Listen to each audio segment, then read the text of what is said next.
Hi friends, இன்றைக்கி என்ன செய்யலான்னு பார்க்கலாங்களா? கடாய் வச்சுக்கோங்க. நான் வந்து ஒரு 60 கிராம் எள்ளு, வெள்ளை எள்ளு எடுத்திருக்கேன். இது நல்லா வந்து பொரிச்சு வரணும். அந்த மாதிரி வந்து நல்லா வறுக்கணும்.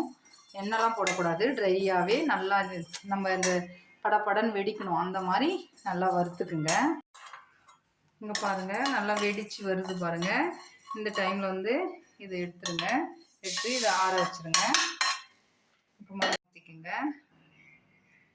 எண்ணெய் ஊற்றிட்டு இங்கே பாருங்கள், பச்சை மிளகா நான் 2 இப்படி போட்டிருக்கேன். உங்கள் காரத்துக்கு ஏற்ற மாதிரி போட்டுக்குங்க.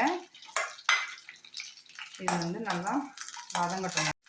பச்சை மிளகா வந்து 2 உடச்சி போட்டுக்குங்க. அப்படியே போட்டால் நமக்கு வெடிக்கும். ஒரு குட்டி லெமன் சைஸ் புளி கொஞ்சம் எடுத்திருக்கேன். என்ன செய்ய போகிறேன்னா, நான் தேங்காய் துவையல், ஆந்திரா தேங்காய் துவையல், ரோட்டி பச்சடி சொல்லுவாங்க, அதுதான் நம்ம செய்ய போகிறோம்.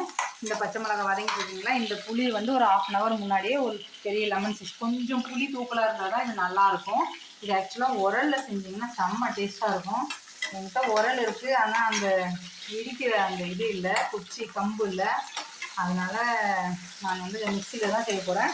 இங்கே பாருங்கள், இந்த மிளகாய் வந்து நல்லா இந்த பச்சை மிளகாய் பாருங்கள், நமக்கு வெள்ளையாக மேலே வரணும். அந்த அளவுக்கு நமக்கு வதங்கினாதான் இதனுடைய இந்த பச்சடியுடைய டேஸ்ட். இந்த துவையல் சொல்லலாம், பச்சடி, கோகனட் பச்சடி நம்ம செய்கிறது. கோகனட் ரோட்டி பச்சடி, கொப்பரைக்காய ரோட்டி பச்சடி அப்படி கூட வச்சுக்கலாம். இது வந்து தேங்காய் துவையல் நம்ம ஊரில் சொன்னாலும் வச்சுக்கலாம். பச்சை மிளகாய் போட்டு செய்கிறது. இது வந்து இந்த அளவுக்கு வெள்ளையாக அது பாருங்கள், இப்படி மாறிடணும். அப்போ தான் நமக்கு அந்த மறுபடியும் நம்ம வதக்க போகிறதில்ல. அதனால் இது நல்லா இந்த வெள்ளையாக மாறிடுது. இந்த எள்ளு வந்து நமக்கு வந்து ஆறிடுச்சு. இப்போ இது ஃபஸ்ட்டு போட்டுடலாம். இப்போ இந்த பச்சை மிளகாவும் நல்லா நமக்கு வதங்கிடுச்சு பாருங்கள். இதுக்கு மேலே நமக்கு கருது தான் செய்யும். அதனால் இதை அப்படியே எடுத்துருங்க. இதை அப்படியே எடுத்து இதுவும் ஆறட்டும்.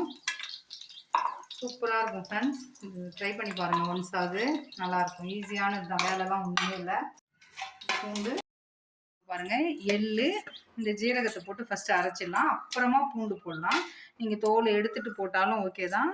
இந்த ஒரு ஸ்பூன், இந்த பெரிய ஸ்பூனால் ஒரு ஸ்பூன் போட்டுங்க. இதை நம்ம அரைச்சிட்டு வந்துங்க.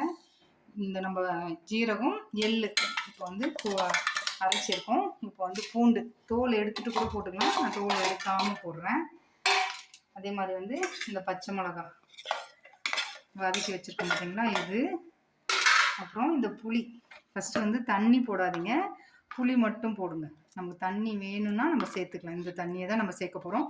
கொஞ்சம் புளி தூக்கலாக இருக்கணும், அப்போ தான் இந்த பச்சடி வந்து செம்ம டேஸ்ட்டாக இருக்கும். இது வந்து நான் காஞ்ச மிளகாய் வச்சு பண்ணியிருக்கேன். இது உப்பு போட்டுக்கலாம் இதில்.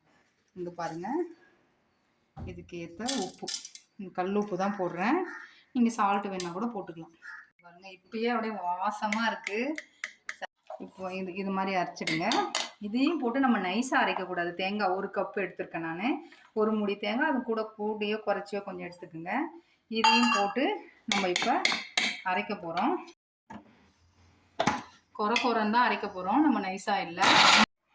இங்கே பாருங்கள், நான் இப்படி அந்த தண்ணி, நம்ம புளி தண்ணி வச்சுருந்தோம் இல்லைங்களா, அதையும் நான் போட்டுட்டேன். இந்த அளவுக்கு நமக்கு குறைன்னு இந்த உரலில் இது பண்ணிங்கன்னா அந்த இடிச்சிங்கன்னா சூப்பராக இருக்கும். அந்த பச்சை மிளகாய் இதெல்லாம் என்ன தான் நம்ம மிக்சியில் போட்டாலும் அந்த கொஞ்சம் இது ஆகிடும். அவ்வளோதான். இது மாதிரி குறைன்னு அரைச்சிடுங்க. அந்த புளி தண்ணியே போதும், நமக்கு வேறு தண்ணி ஊற்ற வேண்டாம்.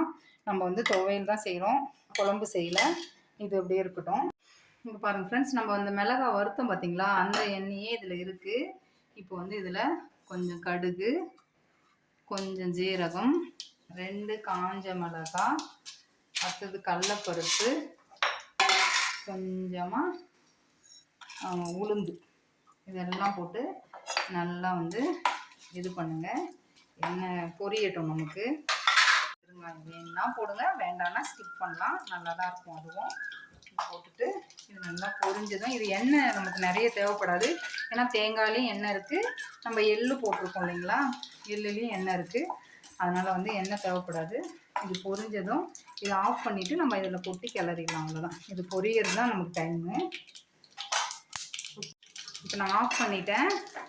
எடுத்துட்டு இந்த துவையல் இதில் போட்டுருங்க. இந்த சூடே நமக்கு போதும்னா ஆஃப் பண்ணி கூட போட்டுக்கலாம், ஒன்றும் அது கிடையாது. அவ்வளோதான், இது எல்லாத்தையும் கிளறி விட்டுங்க. இந்த காரம் செம்ம டேஸ்ட்டாக இருக்கும் ஃப்ரெண்ட்ஸ். கொஞ்சம் சுட சாதத்தில் நெய் கூட தேவையில்லை இதுக்கு, அவ்வளோ டேஸ்ட்டாக இருக்கும். தேங்காய் பச்சடி ரெடி. இந்த மிளகாய் வதக்கிறது புளி இந்த எள்ளு வறுக்கிற டைம் தான். நிஜமாக ஃப்ரெண்ட்ஸ், பாப்பா வாசனை வருதா சொல்லுங்கள், வாய் திறந்து சொல்லுங்கள். செமையாக இருக்கும். சாதத்துக்கு லஞ்ச் பாக்ஸ் கூட கட்டி கொடுக்கலாம். அவ்வளோதான். இப்போ சாதம் வச்சு நம்ம சாப்பிடுவோம். இங்கே பாருங்கள், சாதம் வச்சு அதில் இப்படி துவையில வச்சுட்டு இங்கே வந்து செமையாக இருக்கும் ஃப்ரெண்ட்ஸ். கண்டிப்பாக ஒரு தட்டு சாதம் சாப்பிட்லாம். கொஞ்சம்